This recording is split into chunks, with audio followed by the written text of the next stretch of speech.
नमस्कार भक्तों, हमारे चैनल में आपका स्वागत है। आज हम आपको सुनाने जा रहे हैं पाप मोचनी एकादशी की कथा। जैसा कि इसके नाम से ही पता चलता है, यह एकादशी मनुष्य को उसके सभी पापों से मुक्ति दिलाने वाली मानी जाती है। मान्यता है कि जो भी भक्त श्रद्धा और नियम के साथ इस दिन भगवान विष्णु का व्रत और पूजन करता है, उसके जीवन से सभी पाप नष्ट हो जाते हैं। तो आइए सुनते हैं पाप मोचनी एकादशी व्रत की पवित्र कथा। प्राचीन समय की बात है। एक बार पांडवों में सबसे बड़े युधिष्ठिर ने भगवान श्री कृष्ण से पूछा, हे प्रभु, कृपया मुझे चैत्र मास के कृष्ण पक्ष में आने वाली इस एकादशी के बारे में विस्तार से बताइए। तब भगवान श्री कृष्ण ने कहा, हे युधिष्ठिर, यह एकादशी पाप मोचनी एकादशी के नाम से जानी जाती है। इसके महत्व और इस व्रत से मिलने वाले फल को समझाने के लिए मैं तुम्हें एक प्राचीन कथा सुनाता हूँ। प्राचीन समय में चैत्ररथ नामक एक सुंदर वन था। उस वन में ऋषि च्यवन के पुत्र मेधावी तपस्या किया करते थे।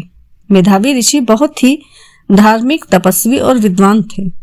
वे भगवान की भक्ति में लीन रहकर कठोर तपस्या करते थे। उसी समय स्वर्ग में रहने वाली एक सुंदर अप्सरा मंजू घोषा उस वन में घूमने आई। जब उसने ऋषि को देखा तो वह उनके तेज और तपस्या से बहुत प्रभावित हुई। लेकिन उसी समय कामदेव ने अप्सरा मंजू घोषा को प्रेरित किया कि वह ऋषि की तपस्या को भंग करे। मंजू घोषा ने अपनी मधुर आवाज और सुंदर नृत्य से ऋषि मेधावी को आकर्षित करना शुरू किया।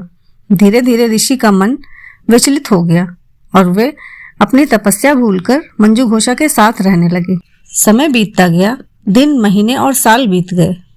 कहा जाता है कि कई वर्षों तक ऋषि मेधावी अप्सरा के साथ ही रहते रहे। एक दिन अचानक मेधावी ऋषि को अपनी गलती का एहसास हुआ। उन्हें याद आया कि वो तो भगवान की तपस्या कर रहे थे, लेकिन माया के कारण उन्होंने अपनी तपस्या छोड़ दी। क्रोध में आकर उन्होंने मंजू घोषा को श्राप दे दिया। हे अप्सरा, तुमने मेरी तपस्या भंग की है, इसलिए मैं तुम्हें श्राप देता हूं कि तुम पिशाचिनी बन जाओगी।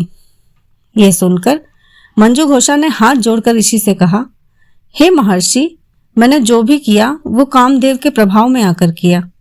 कृपया मुझे इस श्राप से मुक्ति का कोई उपाय बतलाइए। मंजू घोषा की प्रार्थना सुनकर ऋषि का क्रोध शांत हुआ। उन्होंने कहा, यदि तुम चैत्र मास की कृष्ण पक्ष की पाप मोचनी एकादशी का व्रत श्रद्धा और नियम पूर्वक करोगी तो तुम्हें इस श्राप से मुक्ति मिल जाएगी। मंजू घोषा ने श्रद्धा भाव से इस व्रत को पूर्ण किया और भगवान विष्णु की कृपा से उनका श्राप समाप्त हो गया और वह फिर से स्वर्ग की अप्सरा बन गईं।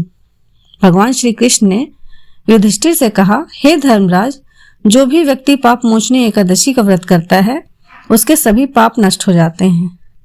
इस व्रत के प्रभाव से व्यक्ति को जीवन में सुख, शांति और अंत में मोक्ष की प्राप्ति होती है। तो दोस्तों, ये थी पाप मोचनी एकादशी व्रत की पवित्र कथा। अगर आपको ये कथा पसंद आई हो तो वीडियो को लाइक और चैनल को सब्सक्राइब करना ना भूलें और कमेंट में जरूर लिखें। जय श्री हरि। धन्यवाद।